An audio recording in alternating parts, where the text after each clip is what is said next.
Hi there. It's the end of the academic year, and I know a lot of you, like me, are looking for some good review activities for our students. It's the end of the academic year. So I'm shooting this quick video to share with you a review activity. And actually, I'm already laughing because this request comes from somebody from the dear South. I hope you have wonderful weather over there because it's the 14th of April and it is snowing here in St. Petersburg.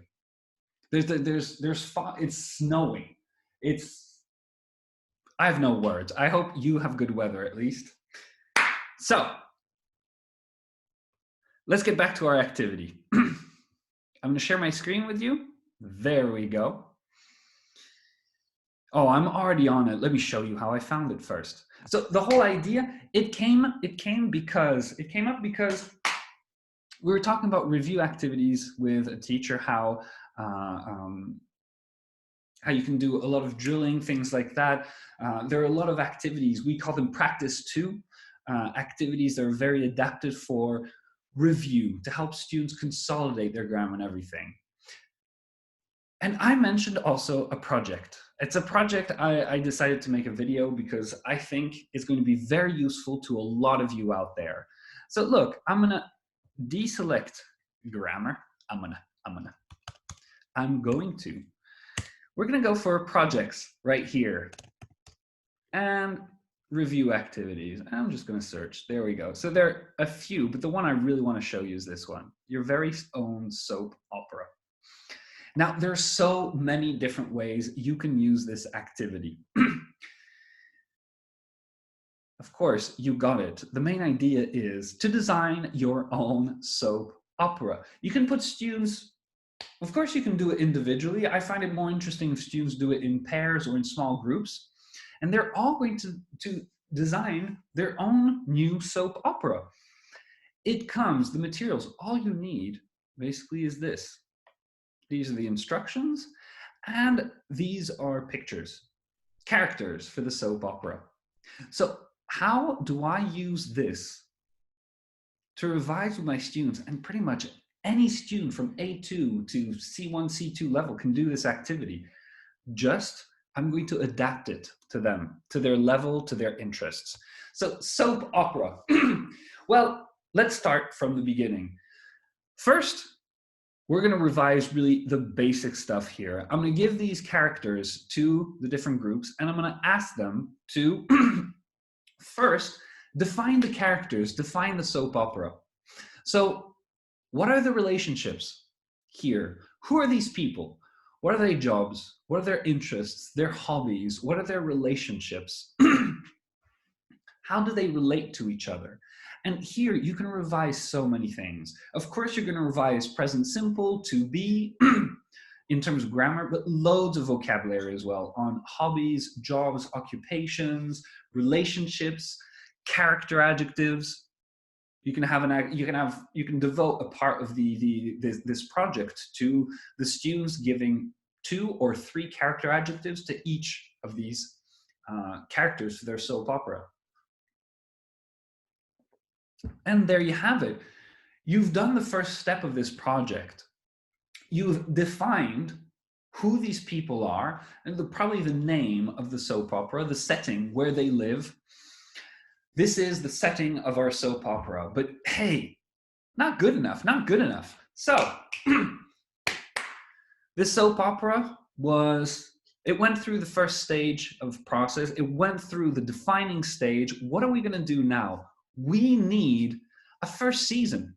We need a first season to be able to sell this to both producers and viewers. So let's talk about the first season. Second season. It's the second stage, but it's only the first season. So what I like to do with my students for the first season, I am going to ask them to come up with a change that each character is going through. In each season of a soap opera, there should be a change that the heroes are going through. And there you have it. Students are going to be able to revise their present continuous.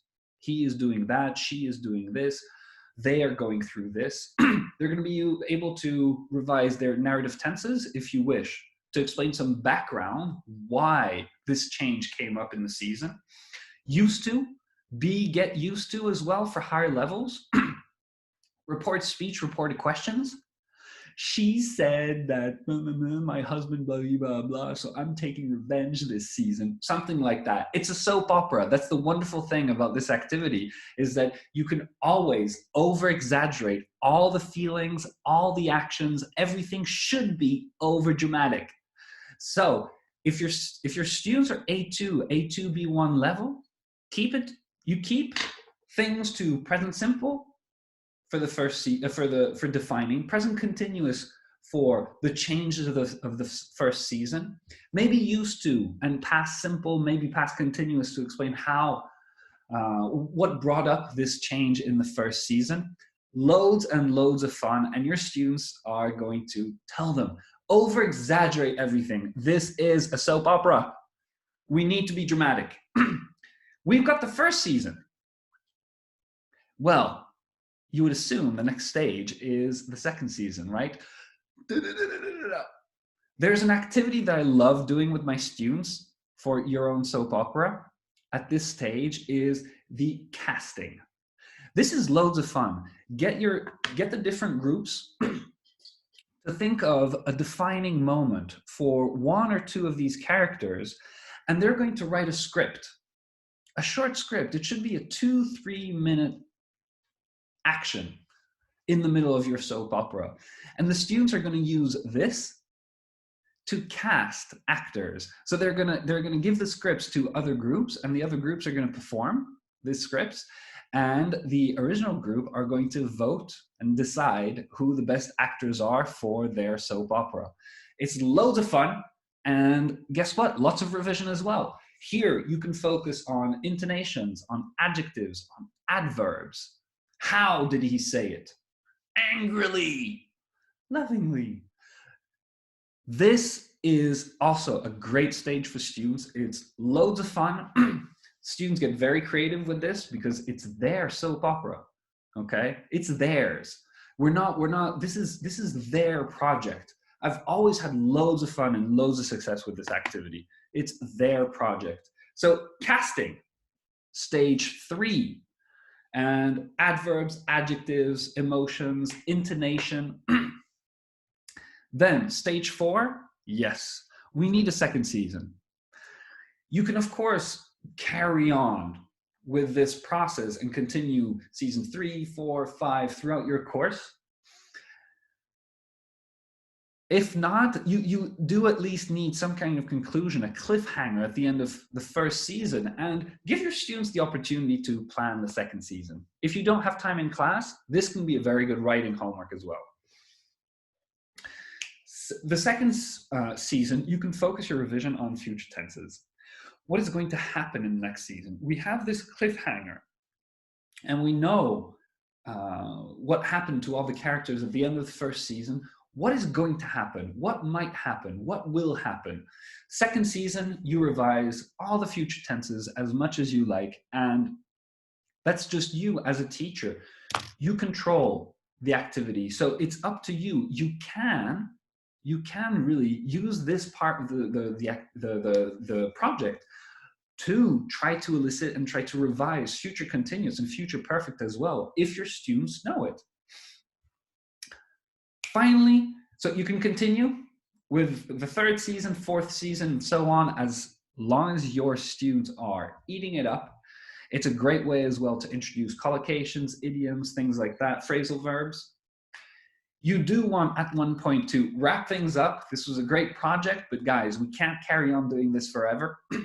The last stage is selling the soap opera. The groups are going to prepare a presentation, or it can also be done as writing homework as well. Write an email, write a letter, trying to sell your soap opera concept to one of the big production channels. I watch a lot of TV shows. I can't think of any right now. I'm sorry, that's ridiculous. Anyways, write an email, or if you have time, do it in class. The students try to sell their concept, their soap opera, to other groups in the class. I was going to say loads of fun, but I've said that about a million times today already. So it's just fun. It's interesting. It's engaging. There you have it. I love this activity, your own soap opera. You'll find it like this on our website, Resource Education. Simply, you can select projects, you can select review activities. Remember that these are tags. So, you know, when you click on them, they disappear from the search engine. There you go, projects. We're back to grammar. If I'm looking, I'm looking for production activities, boom, not especially grammar, it disappears. You see, whenever I click on something, if it's in the filter, it disappears. If it's not in the filter, it adds itself to it. Boom, fluency. I want a production on fluency. For which level? A2, B1. And boom, boom, boom, it filters in, it filters out. There you have it, your own soap opera. And given the state of things, honestly, if you're bored this weekend, why don't you try designing your own soap opera with your friends? I've done it before at a party. I surprised everybody by bringing my own materials. They said, "Oh, we're going to have a board game party." I brought this. I surprised everybody. It was loads of fun. No, I said it again? Shame on me. Shame on me. It was engaging. That sounds weird for a party, though. All right, enough's enough. Your own soap opera. Check it out. Use it with your students. And talk to you soon with more activities. Remember, Tom and I upload new activities every week. You can't stop us. Bye-bye.